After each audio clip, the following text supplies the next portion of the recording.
कि एमक्यूएम के कारकुनान को गलत मारा गया है। जंग अखबार में छपने वाले अपने कॉलम में बिलाल गौरी कहते हैं कि मैं हक परस्त सहाफ़ी हूँ। आप इस जुमले से जो भी मफहूम अख्ज़ करें, लेकिन कहने का मतलब है कि हमेशा हक और सच का साथ देता हूँ। दुनिया में जहाँ कहीं जुल्म और सितम हो, इंसानी हुकूक पामाल किए जाएं या फिर किसी के साथ ज्यादती हो, तो मजलूम के हक में आवाज़ उठाता हूँ। मकबूजा कश्मीर, फ़लस्तीन, चेचनिया, म्यांमार, भारत समेत जहाँ भी मुसलमानों पर जिंदगी की राहें मसदूद करने की कोशिश की जाए, मैं पहली फुर्सत में सदाए एहतजाज बुलंद करता हूँ।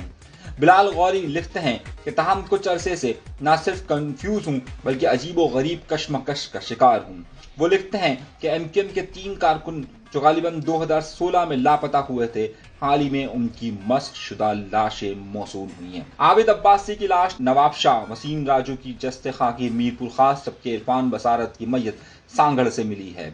बिलाल गौरी कहते हैं कि मैं चाहता हूं कि नाहक मारे गए इन अफराद के लिए आवाज़ उठाऊं, लेकिन दिक्कत यह है कि हमारे यहाँ मजलूमियत का जो मयार राइज है ये इस पर पूरा नहीं उतरते। अगर ये लोग भारत के किसी शहर में शिवसेना के हाथों मारे गए होते तो ऐसी दुहाई देता कि मेरे अल्फाज पानी में आग लगा देते। भारत या मकबूजा कश्मीर ना सही, इन मरने वालों का ताल्लुक पंजाब से होता तो ऐसी सूरत में भी इजहार अफसोस और मजम्मत का खतरा मोल लिया जा सकता था। मगर इनका कसूर यह है कि एक तो गलत जगह मारे गए और दूसरा इनका ताल्लुक भी एक ऐसी लिसानी जमात से है जिसकी हुब्बुल वतनी मशकूक है। सच बताऊं तो जुल्म और जबर के खिलाफ किरतास और कलम की ऐसी कैफियत से पहली बार सामना नहीं हुआ। फारूक सत्तार के कोऑर्डिनेटर आफ्ताब अहमद तो आप सबको याद ही होंगे। 2016 में गद्दारों और वफादारों की छांट कर अलग करने के बाद उन्हें सिंध रेंजर्स ने 90 दिन के लिए हिरासत में लिया, मगर बेईमाना तशद्दुद के नतीजे में मौत वाक़या हो गई। एमक्यूएम पाकिस्तान डरते डरते अदले राहिली की जंजीर हिलाई तो army chief general Raheel Sharif ने इंक्वायरी का हुक्म दे दिया। DG rangers major general Bilal Akbar, जो बाद अज़ां न सिर्फ लेफ्टिनेंट जनरल बने बल्कि रिटायरमेंट के बाद उन्हें सऊदी अरब का सफीर भी बना दिया गया। उन्होंने आला सतह की इंक्वायरी कमेटी बनाई, मगर तादम तहरीर ना तो रिपोर्ट सामने आई और ना ही जिम्मेदारों का तयन करके सजा दी जा सकी। बिलाल गौरी लिखते हैं कि मैंने आफ्ताब अहमद के मावरा अदालत का हलाकत मजम्मत करने का इरादा तो किया, लेकिन इसे अमली जामा पहनाने के लिए हिम्मत जमा न कर पाया। डॉक्टर हसन जफर की मौत ने तो बहुत अफसुर्दा कर दिया।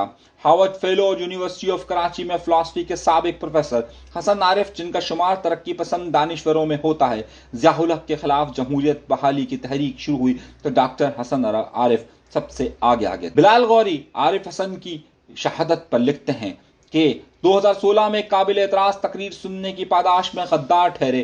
तारीख गवाह है कि डॉक्टर हसन आरिफ जैसे लोग महज गैर जिम्मेदाराना तकरीर सुनने के जुर्म में पाबंद सलासल रहे। अक्टूबर 2016 में डॉक्टर हसन जफर को तब हिरासत में लिया गया जब वो कराची प्रेस क्लब में प्रेस कॉन्फ्रेंस करने के लिए आ रहे थे। अंग्रेजों ने हिंदुस्तान में गुलामी के खिलाफ उठ रही आवाजों को दबाने के लिए मेंटेनेंस ऑफ पब्लिक ऑर्डिनेंस के नाम से जो काला कानून बनाया था, पहले तो उसके तहत 2 माह कराची सेंट्रल जेल में कैद रखा गया और फिर इंसदाद दहशतगर्दी कवानीन के तहत मुकदमा चलाकर ज़ेर हिरासत रखा गया। अप्रैल 2017 में जमानत पर रिहाई मिली। हफ्ता 13 जनवरी 2018 को उनकी बेटी को लंदन जाना था। डॉक्टर हसन आरिफ अपने वकील अब्दुल मजीद से मिलने के बाद रवाना हुए, मगर घर नहीं पहुंचे। इतवार 14 जनवरी की सुबह थाना इब्राहिम हैदरी की हुदूद में इलियास गोड से उनकी गाड़ी मिली, जिसमें उनकी तशद्दुद ज़दा लाश मौजूद थी। लाश को जिना अस्पताल ले जाया गया तो रिपोर्ट में इंकशाफ हुआ कि जिस्म पर तशद्दुद का कोई निशान नहीं। 72 साला बूढ़े दानिश्वर के साथ इस सुलूक पर दिलो दिमाग में हलचल तो बहुत हुई, मगर जज्बात तो एहसास सफाई करतास पर मुंतकिल ना कर सका। गाय ख्याल आता है चंद रोज पहले इस्लामाबाद हाई कोर्ट में वजीर आजम ने लापता अफराद की तकालीफ दूर करने का वादा किया। क्या एमक्यूएम के 3 लापता कारकुनान की लाशें फेंक कर इसका जवाब दिया गया है?